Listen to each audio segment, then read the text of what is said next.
Bago natin simulan ang part 14 at part 15 muli po akong humihingi ng taos-pusong pasasalamat sa lahat ng sumusubaybay sa ating YouTube channel at sa mga bagong subscriber. Welcome po sa inyong lahat.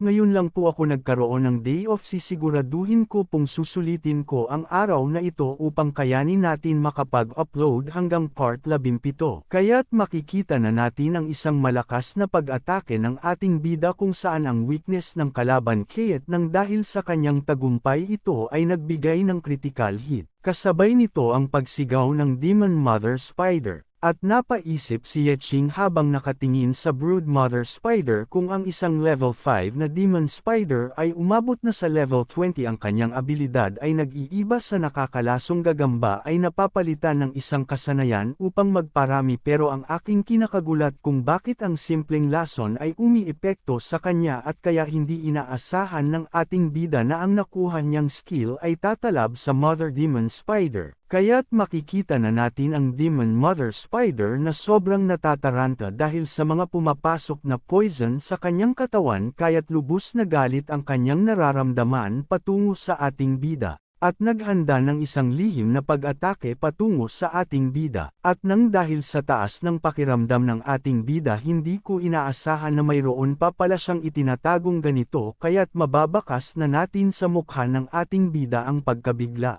Kaya't hindi na nagpatumpik-tampak pa ang Mother Spider na magpakawala ng isang pangmalawakang atake patungo sa ating bida upang hindi na ito makatakas sa kanya, at sinubukan ng ating bida umiwas, ngunit dahil sa sobrang dami ang pinakawalan ng Demon Spider hindi na subukan makaiwas ng ating bida. Kaya't makikita na natin ang ating bida na sobrang nahihirapan gumalaw ng dahil sa mga sapot na dumampi sa kanyang katawan, at kahit anong pagpupumiglas niya lalo lang kumakapit ang mga sapot sa kanyang katawan. At makikita na natin ang Mother Spider na sobrang natutuwa dahil sa kanyang nagawa sa ating bida. Ano ang magagawa mo ngayon? Nasaan na ang pinagyayabang mong kabilasan? Gumalaw, hindi ka na ngayon makagalaw, di ba? Kung kanina mo pa ginawa yan, hindi ka na sana nahirapan pa. At nang dahil sa narinig ng ating bida na pang-isi na lang siya at napasabi activate Berserk. Kasabay nito ang buwelo ng ating bida upang magpakawala ng isang malakas na atake patungo sa Demon Mother Spider. Kaya't nang inag na lang ang Mother Spider sa kanyang nasasaksihan na sobrang dali lang nakawala ng ating bida sa kanyang ginawang ultimate skill, at napapatanong sa kanyang isipan kung anong pering nilalang ang ating bida, bakit sobrang lakas nito, kasabay ng pagblink ng ating bida anggo sa kinakatayuan ng Demon Spider. At maririnig na natin ang malakas na pagsabog sa kinakatayuan ng Elite Boss, at nang dahil sa lakas ng impact hindi na may pinta ang mukha ng Mother Demon Spider at pilit niyang pinipigilan ang suntok ng ating bidang, ngunit dahil sa kanyang ginagawa konti-konting nagbibitak ang kanyang pagmumukha. At makikita na natin na nagtagumpay ang ating bida sa kanyang ginawang pag-atake patungo sa boss. Kaya't nagpakita na ang system sa ating bida.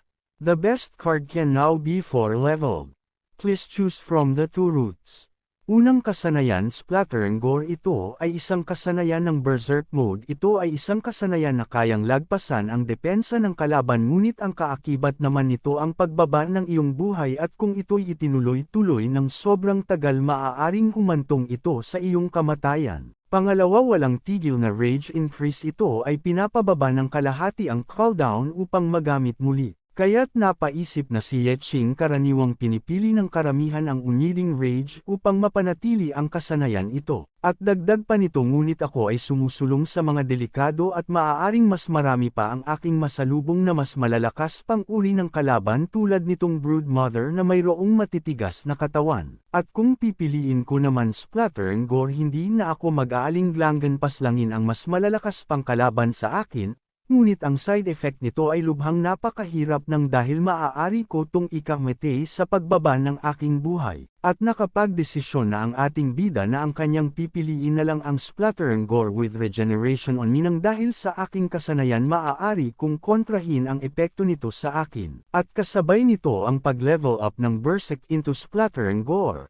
Ito ay maaari ng magamit at ang kasanayang ito ay maaaring ignoren ang mas matataas na depensa at diretsyong pins-alain ang target. At makikita na natin ang mga nalaglag na galing sa Broodmother Spider at kasabay ng pag-ilaw nito gaya ng antas ng bawat isa kagaya ng green na common card at ang blue ang rare card at ang purple na legendary at habang makikita natin ang ating bida. At nang dahil sa gusto ng makita ng ating bida ang mga kagamitan na kanyang mga nakuha dali-dali niya kinuha ang lahat ng ito upang mas uri, at kumuha na ng isa ang ating bida upang suriin at napasabing nitong gamit na to ay maaari kong gamitin upang maging isang opisyal na miyembro dito sa Abyss na ito at pahabol pa ng ating bida lalo na ang isang ito maaari kong ibenta sa halaga ng 15,000. At napaisip pa ang ating bida na mas mabuti pang i-recycle ang natira at kasabay na nito ang paglabas ng mga kamay ng hanggal sa system upang sundin ang kanyang master. Kasabay na nito ang system you have obtained 20 attributes points,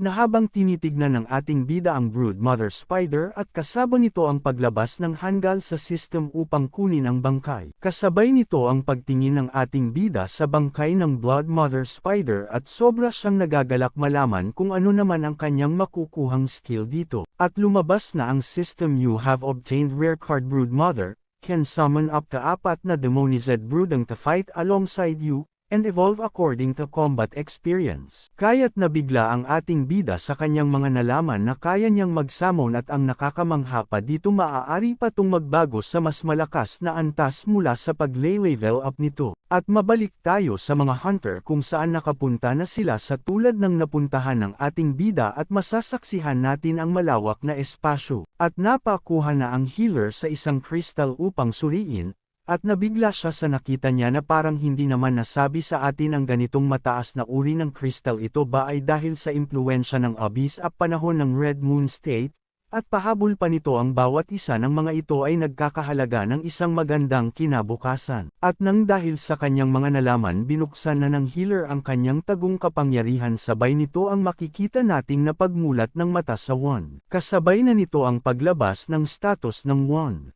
Eye of Argos marks the surrounding 60-meter radius, allowing nearby adventures to be notified on the map. At nang dahil sa nangyari na galit ang mage, hindi ka ba talaga nag-iisip, hindi mo ba alam ang iyong mga pinaggagawa, maaari na tayong buhay ng dahil sa mga ito, minarkahan mo ba ito dahil sa mga bastardong iyon? Ano ang mga pinagsasabi mo? Mag-isip ka muna. Tamasahin ang magandang buhay sa pamamagitan ng ganito. Hindi mo ba alam kung ano ang pwedeng mangyari sa atin kung gagawin natin ito? Maaari na tayong mamatay dito sa dungeon na ito dahil sa ganyang pag-iisip.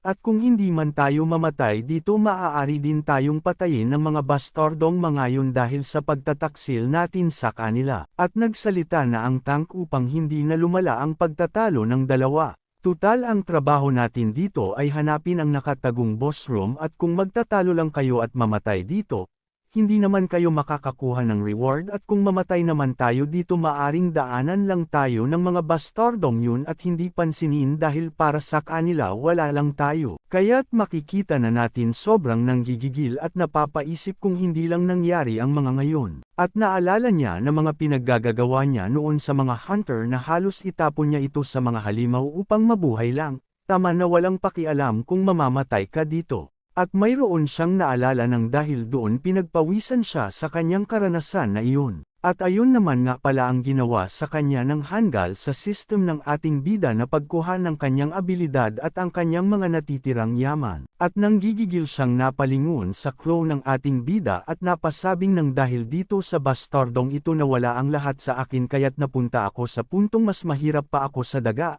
At habang makikita natin ang clone ng ating bida na sobrang natutuwa sa kanyang nakuwang kristal na parang bata kung umasta. Kaya't nang dahil sa ginagawa ng ating bida napalingon siya sa kanyang paligid at tumingin sa mga kristal kung nawala ang lahat sa akin.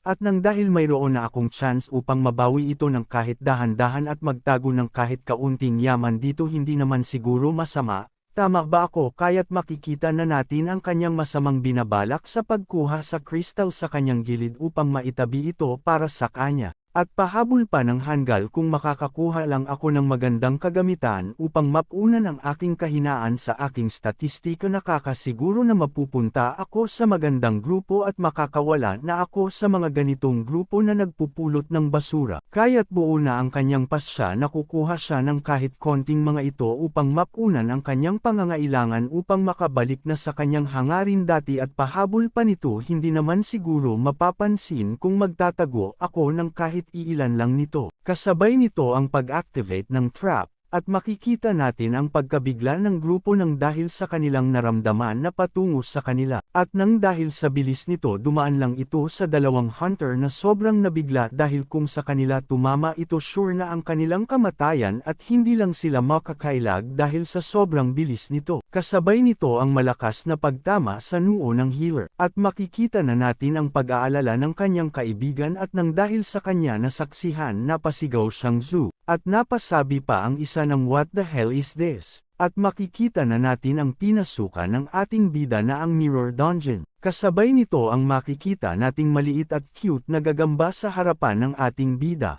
At napasabi ang ating bida na sobrang cute naman ng gagambang ito, kaya't nagdadalawang isip siya kung mayroon nga ba talagang abilidad ito upang lumaban. At kasabay na nito ang paglabas ng system ito ay maaaring umunlad sa antas ng 5 gamit ang battle points. At kung gusto mong mabuhay ito sa loob ng battlefield, maaaring mo ito ng kasanayan upang maabot ang pagiging level 5, kaya't binuhat na ng ating bida sa kanyang palad ang cute na spider. At pahabol pa ng ating bida kung gusto kong mabuhay ang bagay na ito sa larangan ng digmaan, dapat ko man lang makuha ang level 5 nito, kaya't napaisip na kaagad ang ating bida na bigyan na ito kaagad ng points upang masubukan. At makikita natin si Little Spider na sobrang natutuwa at namamangha sa kanyang bagong master na kayang magsakripisyo para lang sa kanya, kaya't makikita na natin ang pa-baby effect ng Little Spider natin patungo sa ating bida. Kaya't kasabay nito ang paglutang at paglabas ng purple aura ni Little Spider, evolved into Silk Spider, at ito ay nagkaroon ng abilidad na tinatawag na Spin Web. Ignan mo ang nangyari kay Lau na nagkaroon ng butas sa ulo ng dahil sa kasakiman mo pasigaw ng tank, at habang makikita natin na sobrang natatakot din ang mage sa kanyang mga nasasaksihan. At mababakas natin ang sobrang galit ng tank habang tinitignan niya ang nangyari sa kanyang kaibigan na healer. At dali-dali namang nagdahilan si Xingdian na isang aksidente lamang ang nangyari at hindi niya sinadya upang mangyari yun. At nang dahil sa galit ng tang, inangat niya ang mage gamit ang kanyang isang kamay at sinigawan ng dahil sa kasakiman mo ibang tao ang nagdudusa at namatay. At pahabol pa nito, hindi mo ba alam ginawa lang ng healer ito para sa kanyang pamilya upang hindi magutom at upang mabuhay at makasama niya ang kanyang mga mahal sa buhay, at nang dahil sa kagagawan mo namatay siya. At nang dahil sa sobrang higpit ang pagkakahawak sa kanya, kaya't mababakas natin sa kanya ang sobrang pagkatakot at makikita natin ang pawi sa kanyang mukha, at upang hindi siya mapanghinaan ng loob, ikaw din siya ng pasagot sa tank kung siya ay meron pangingailangan. Ako rin naman kailangan din kumita ng pera upang makabawi sa lahat ng nawala sa akin, at gusto ko rin magkaroon ng magandang buhay at hindi kailangan harapin ang mga idiots na katulad nyo, kaya bitawan mo ako. At nang dahil sa narinig ng tang ang mga walang kwentang reason ng walang hiyang ito, kaya't dali-dali niyang kinuha ang kanyang espada at sinabihan siya na isang taksil dapat lang ang isang kamatayan sa taong katulad ng bastardong yan. At habang nangyayari ang pagwawala ng tang, kaya't naisip ng mage na maganda itong pagkakataon upang mapaghandaan ito, kaya dali-dali siyang naghanda ng isang malakas na may ika upang malabanan harap-harapan, kaya't nang dahil ito'y tapos na nagbigay pa siya ng isang babala. Alam nyo ba kung nasaan ang mundo tayo kung saan ang pera ang mahalaga, at nang dahil sa mundong ito man ako ang lahat ay pinapaikot lang ng pera, at kahit anong gawin natin ang pera ang isang mahalaga sa mundong ito, at lahat ay kayang gawin kung mayroon kang sapat na pera at hindi ka aapakan ng kung sino-sino. At habang makikita natin ang pagmumuka ng mage na sobrang nasayahan sa kanyang nagawang pananakot at pang-aasar, at nang dahil doon napasabi siya sa kanyang sarili na ang tagal ko nang hindi naramdaman ang sarap ng ganitong pakiramdam, at habang makikita natin ang anino sa kanyang likuran. At nang dahil sa nangyaring kaganapan hindi na nila namalayan na mayroon na palang taong dumating sa kanila na hindi nila naramdaman at nang dahil nga sa kanyang mga narinig napasabi na lang ito ng maganda ang sinabi mo at nagustuhan ko na habang pumapalakpak. At habang makikita natin ang taong kumuha ng kanilang atensyon na habang napapangisi at napasabing hey brat meron ka bang intensyon na sumali sa aming blood oath dahil mayroon pa kaming natitirang espasyo para sa isang tao. At makikita natin na pangangaantang sa kanyang mga narinig at mababakas natin sa mage ang kanyang pagkabigla sa kanyang mga narinig mula kay Cesar. At nang dahil wala pang sumasagot napasabi ang taong blonde ang buhok na boss etong nakahanduti sa lapag ay mainit pa rin. At makikita na nating napahawak si Cesar sa kanyang ulo habang nagsabing tulad nga ng sinabi kanina ang mga taong namamatay na wala namang bilang sa mundong ito wala kang kapangyarihan upang mabuhay kung wala ka namang pera kahit ang pinakamahalaga ay magkaroon ka ng kayamanan upang matamasa mo ang magandang buhay at ang mangyayaman ang bida sa mundong ito ang mahihirap ang nagdudusa. Kasabay nito ang pag-akbay niya sa mage at sa magandang pagkakataong ito at nang dahil sa Red Moon ang mga magic crystal magagandang quality upang matamasa ang isang magandang buhay at pahabol pa nito ngunit meron pa kung hindi nasasabi sa'yo. At mababakas naman natin ang sobrang pagkatakot ng mage gustong ipahiwatig ni Cesar at muli nang nagsalita si Cesar at alam mo ba kung magkano ang halaga ng kahit isang crystal kaya't sumagot na ang mage na ang nangangailangan ng isang tao na mag-alok ng isang mapagpakumbaba. At napatingin na ng masama si Cesar patungo sa mage at nagsabi ng walang kwentang buhay. At bigla na lang may lumitaw na isang figurang nakasuot ng baluti na may malaking espada. At nang dahil sa paglabas ng misteryong nakasuot ng baluti nagkaroon ng isang katahimikan sa grupo ng ating bida at mababakas natin sa tank ang kanyang pagkabigla habang chill lang ang ating bida sa gilid. Kaya't mayabang na nagutos ang hangal na may pulang buhok na iintindihan nyo ba ang gustong iparating sa inyo ng ating boss kayong lahat inaatasan na kumuha ng mga kristal na nakakabit sa mga bato at ilagay nyo lahat ito sa basket na ito at kung hindi nyo naman kaming susundin at subukan tumakbo inyong buhay ang kapalit. Kaya't nagsalita na ang tank sinong baliw ang may gusto ng ganitong paraan dahil alam naman nating lahat na ang pagkuha ng mga kristal sa mga bato ay isang sugal na maaari naming ikamete dahil isang pagkakamali lang namin maaaring mag-activate ang mga trap. Ikaw na nga ang nagsabi na ang iyong asawa ay nangangailangan ng malaking pera upang gumaling sa kanyang karamdaman na habang makikita natin ang mage sa likod na hindi makagalaw sa kanyang takot. Kaya't upang mas maintindihan pa ito ng tank nilapitan na ito ni Cesar at harap-harapan niyang sinabi ano ang ibig mong sabihin nung una pa lang nating pagkikita na iyong gagawin ang lahat upang makasali lang at upang magkaroon ka ng sapat na kita ano ang ibig mong sabihin sa lahat ng iyon lahat ba iyon ay isang pangloloko lang kaya't hindi na nakaimik ang tank sa kanyang mga narinig. At nilapitan niya pa ng mas malapitan ang tank at sabay ibinulong ang pagnanais na kumita pa ng mas malaki ay hindi isang bagay na nakakahiya. Kaya't dahan-dahan nang lumingon ang tank sa kanyang likuran na mayroong kristal na habang nanginginig. At habang tinitignan niya ang mga kristal na kanyang kukunin hindi may pinta ang kanyang lubos na pagkakatakot sa kanyang gagawin na habang makikita natin si Cesar na sobrang chill lang sa likod habang pinapanood ang gagawin ng tank. At makikita na natin ang panginginig ng kamay ng tank habang inaabot ang mga kristal sa kanyang harapan. Dahil sa kanyang sobrang kaba dali-dali siyang lumuhod at sinabing hindi ko kayang gawin. At makikita na natin ang kanyang pag-iyak magiging tapat ako sa iyo gusto kong kumita ng malaking pera pero hindi ko kaya tong gawin ng kapalit ang aking buhay dahil ayaw ko pang mamatay. Ano pa ba ang inaasahan ko sa taong ito bungad ni Cesar dahil sa kanyang mga narinig na habang makikita natin ang mage sa kanyang likod na sobrang natahimik. At napaisip ang mage ang taong ito ay lubos na napakalakas kung kukumpere sa amin at kung ikukumpara naman ang karanasan namin tiyak na mas malayo kahit bumalik man ang aking nakaraan na lakas bago ito nawala. Aking kapatid di ba sabi mo kanina na ang inyong samahan ay nangingilanggan ng isa pang tao?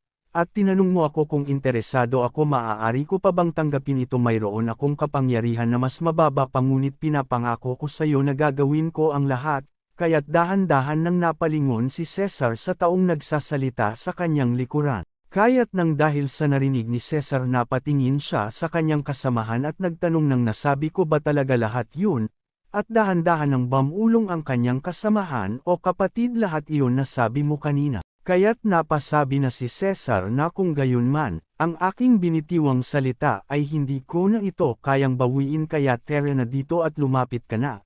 At habang makikita natin ang mage na napaluhod sa sobrang tuwa at napasabi na masusunod sir. At napasabi pa ang mage na handa akong isakripisyo ang aking buhay para lang sa'yo boss. At bigla na lang may tumama sa kanyang pagmumukha at nang dahil dun bigla siyang nabigla sa kanyang nasaksihan. Ayon naman nga pala binigyan ng isang malakas na sipa galing kay Cesar ang hangal sa kanyang harapan. Akala mo talaga na isa kang babagay sa aking grupo. Hindi ko hahayaan makapasok sa grupo ko ang katulad mo basura. Isa kang good-for-nothing team killer at masentensyahan dahil sa iyong ginawang pagpatay sa iyong mga kasamahan, hayaan mo hindi masasayang ang iyong buhay dahil kung sa pagkuha mo ng crystal at kung mamatay ka man, ay muli ka lang naming bubuhayin gamit ang necromancer upang kontrolem ka muli at upang kumuha ng mga magic crystal muli, na habang makikita natin ang mage na sobrang nasaktan ng dahil sa pagkasipa sa kanya ni Cesar. Pahabol pa ni Cesar habang sinisipa ang hangal sa kanyang harapan, at paulit-ulit ka naming bubuhayin upang kumuha ng kristal at habang mapapansin natin ang clone ng ating bida na napalingon sa kanyang likuran at napasabing master nandyan ka na pala hindi ka lang naman nagkoka. At habang makikita na natin ang team leader napasabing ayan ang napapala ng mga walang kwentang katulad mo, at habang makikita natin ang clone ng ating bida na sobrang natutuwa ng dahil sa pagbabalik ng kanyang master, at napaseryoso na ang Barb napakasama naman ng gusto nilang gawin sa amin kailangan na ba namin gumalaw. At inakbayan na nga ng ating bida ang natatarantang Barb at sinabing huwag kang magpadalos-dalos. At napalingon na nga ang kanilang leader sa ating bida nagtatanong sa kanyang isip kung ano ang kanyang narinig na parang hindi lang naman natatakot ang ating bida sa mga nangyayari. Diyan ka lang sa likod, ibigay mo na ito sa akin ako nang bahala na habang makikita natin ang kanilang captain na sobrang nabigla kaya tumulo na lang ang kanyang pawis nang dahil sa kanyang narinig galing sa ating bida. At seryosong nagsalita ang ating bida gaano ba kadelikado ang pagkuha ng mga walang kwentang kristal na ito. At nagsalita na ang mayroong yellow na sombrero, at pag-alit nitong sagot sa ating bida anong uring basura ang biglang makikialam sa usapan ng mga hunter. Pero hindi pinakinggan ng ating bida ang mga pinagsasabi ng hunter na may dilaw na sombrero, kaya't makikita na natin hinawakan ng ating bida ang kristal sa kanyang harapan na parang tanga at habang makikita natin na sobrang nag-aalangan ang may dilaw na sombrero dahil sa pinaplano ng ating bida. At kinuha na ng ating bida ang isang kristal at napalingon sa kanyang harapan nagtataka kung bakit bigla na lang tumalikot at kumaripas ng takbo ang may dilaw na sombrero, at napasabi na lang ang may dilaw na sombrero sa kanyang isipan na mayroong baliw pala sa team na yon. Kaya't sumigaw na lang ang may dilaw na sombrero habang tumalon sa likod ng mga bato baliw kasabihin mo muna kung kukuha ka ng isa. Hindi mo ba alam na papatayin mo ang lahat dito? At habang makikita natin ang ating bida na hawak na niya ang kristal sa kanyang mga kamay. Kaya't makikita na natin na dahan-dahan sumisilip ang mga hunter sa likod ng mga bato. At nang dahil sa tagal ng pagkakahawak ng ating bida sa kristal nagsalita na muli ang may dilaw na sombrero, ano ang nangyari hindi ba siya namatay ang mga trap ba ay walang kwenta, o ito ay wala na dahil nag-activate na ng isang beses at hindi na muling mag-a-activate sa susunod. At napasabi na ang ating bida sa kanyang sarili na, dahil sa aking mataas na lock kahit ano pang traps ay mababaliwala sa akin. Kaya't dali-dali nang kinuha ulit ng ating bida ang isa pang kristal sa kanyang gilid upang masubukan muli ang kanyang swerte, at dahil sa ginawa na naman ng ating bida dali-dali muling nagtago ang mga hunter upang makaligtas kung mayroon mang mga traps na mag-activate. Kaya't napanganga na lang si Cesar sa kanyang mga nasasaksihan at napasabing, etong hangal na to ay may mas mataas na lock na lalagpas pa sa 60 points. At nang dahil sa narinig ng may dilaw na sombrero tungo kay Cesar, ngunit possible bang magkaroon ng lampas sa 60 lock ang isang level 1 scavenger para sa karamihan ng mga nagpapalit ng trabaho?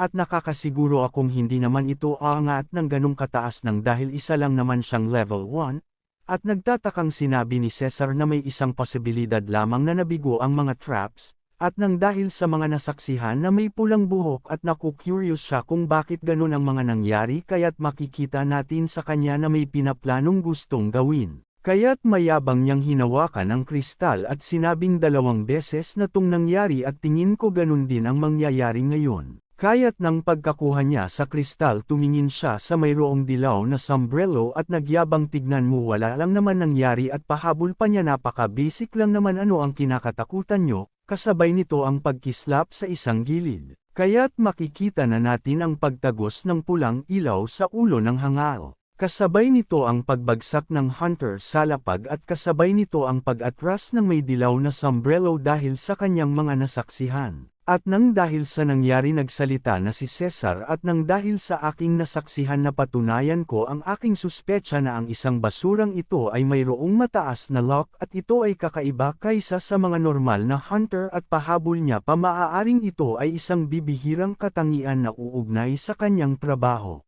At napasabi ang ating bida sa kanyang sarili na hindi lang naman ang lock ang mataas sa kanya dahil lahat ito ay pantay-pantay. Kaya't napangisi na si Cesar sa kanyang mga nalaman ang original na plano ay gawin kayong lahat na bangkay upang gawing buhay na bangkay ngunit nagkaroon ng pagbabago ng dahil sa basura na ito, dahil ngayon isa na lang ang aking kailangan at iyon ang may mataas na swerte at ang mga natira ay makakaligtas sa kamatayan.